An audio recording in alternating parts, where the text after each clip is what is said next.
Nous sommes en 1412. Que se passe-t-il à ce moment-là? Eh bien tout simplement déjà il n'y a plus de comtes de Chiny parce que les comtes de Chiny, ça fait déjà presque 50 ans qu'ils ont tout simplement vendu l'entièreté de leur pays. À l'époque ils l'ont vendu à qui? Eh bien aux voisins directs, aux comtes de Luxembourg.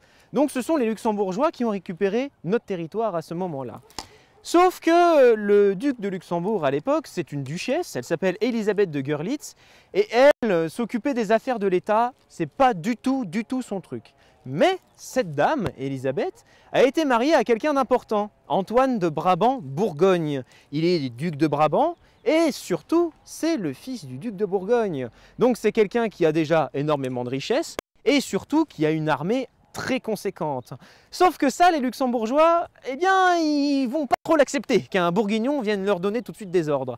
Et donc, les Luxembourgeois de l'époque, menés par un certain Huard d'Hôtel, vont déclarer rébellion et vont venir s'installer ici, dans le château de Montmédy. Antoine de Bourgogne va alors répondre à cet acte de trahison en ramenant ses propres forces du Brabant, mais également en appelant les forces de son père directement du duché de Bourgogne.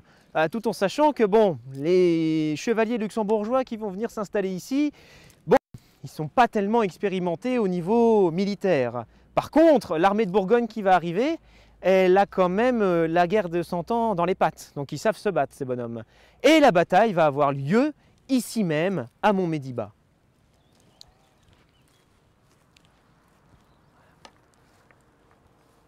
Les troupes luxembourgeoises vont sortir de la forteresse. Alors ça, on ne sait pas vraiment pourquoi. Ils ne vont pas tout simplement attendre les Bourguignons dans la forteresse de Montmédy. Mais on pense qu'à l'époque, elle était tout simplement tellement délabrée qu'il était tout simplement impossible de pouvoir s'y défendre. Et puis, pourquoi pas, rêvons un peu, la noblesse chevaleresque aurait voulu qu'ils sortent pour affronter loyalement leur adversaire. Eh bien, on a du mal à l'imaginer aujourd'hui, mais le champ de bataille est tout simplement sous nos yeux. Il démarre du pont sur la Chière que l'on voit ici avec les drapeaux et il rejoint directement le village d'Iry-les-Prés ici sur la droite. L'étendue du champ de bataille est très vaste et la bataille va avoir lieu à l'époque en plusieurs phases que je vous propose désormais d'aller visiter. C'est ici que va se dérouler la bataille de Montmédy en 1412. Imaginez, on est en plein hiver entre janvier et février. Il fait très froid et il y a de la neige.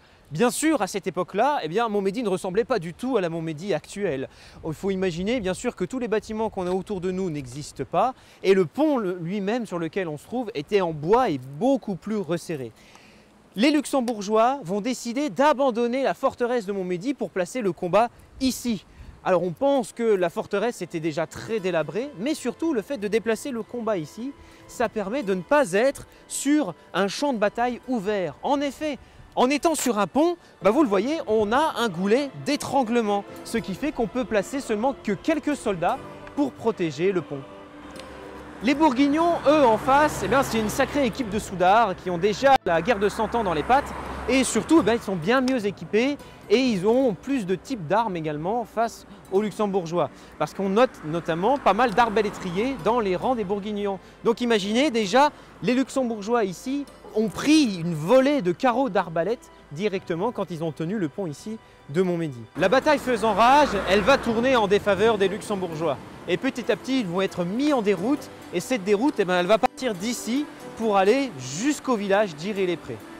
Nous sommes à Iry-les-Prés. Imaginez, nous venons de quitter le pont de Montmédy. Les Luxembourgeois sont en panique et en déroute. Et là, les Bourguignons, qui ne sont plus à pied mais qui sont à cheval, les poursuivent dans toute la vallée du Chabot qui est juste ici pour pouvoir éliminer les fuyards. À la phase finale de la bataille, donc imaginez, encore une fois, les Luxembourgeois qui viennent du cœur de la vallée, qui sont en déroute, poursuivis par les Bourguignons. Et c'est ici que va se terminer cet affrontement.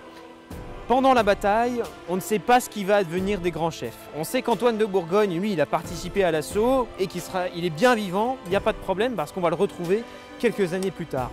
Pour ce qui est du Huard d'Hôtel, donc le chef des Luxembourgeois, là malheureusement on ne sait pas trop ce qu'il est devenu de lui. Certaines sources nous disent qu'il est mort pendant la bataille, tandis que d'autres nous disent qu'il a été amnistié plus tard. Mais serait-ce un autre Huard d'Hôtel? Pourquoi pas son fils? Ça malheureusement on ne le sait pas. Et on va terminer cette bataille par une petite anecdote. Ici, nous sommes au lieu-dit du chêne de l'attaque, chêne qui est juste derrière moi, un chêne multicentenaire qui est en fait rattaché à une légende, non pas au départ attachée à notre bataille ici, mais à une autre bataille, celle de Louis XIV en 1657. La légende raconte que lors d'une nuit d'orage, Louis XIV aurait voulu s'abriter dans le chêne, dans le creux du chêne ici, de l'intempérie. Bon, ça malheureusement c'est une légende, on ne sait pas si ça a vraiment eu lieu. Mais par contre, pourquoi est-ce qu'il tient son nom de chêne de l'attaque? Tout le monde ici va vous dire, bah oui, c'est Louis XIV, etc. Mais en fait non, le chêne de l'attaque, il tient son nom de cette bataille de 1412 qu'on a vue tout à l'heure, parce que c'est tout simplement, c'était le seul arbre qui était présent à cet endroit-là, à ce moment-là.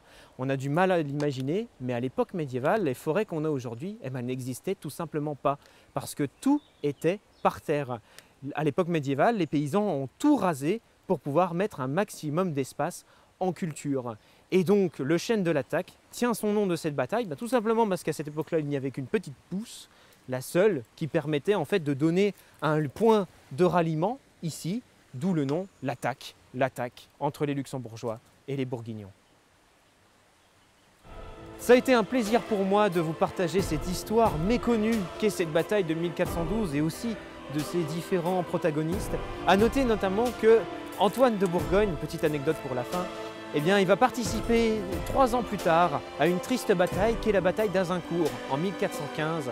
Et Antoine de Bourgogne, il va malheureusement mourir au cours de cette bataille. Donc, d'un certain point de vue, cette bataille qui a eu lieu ici à Montmédy n'a eu lieu pour rien, car après la mort d'Antoine de Bourgogne, eh bien, toutes les cartes se sont rebattues. Merci, à bientôt.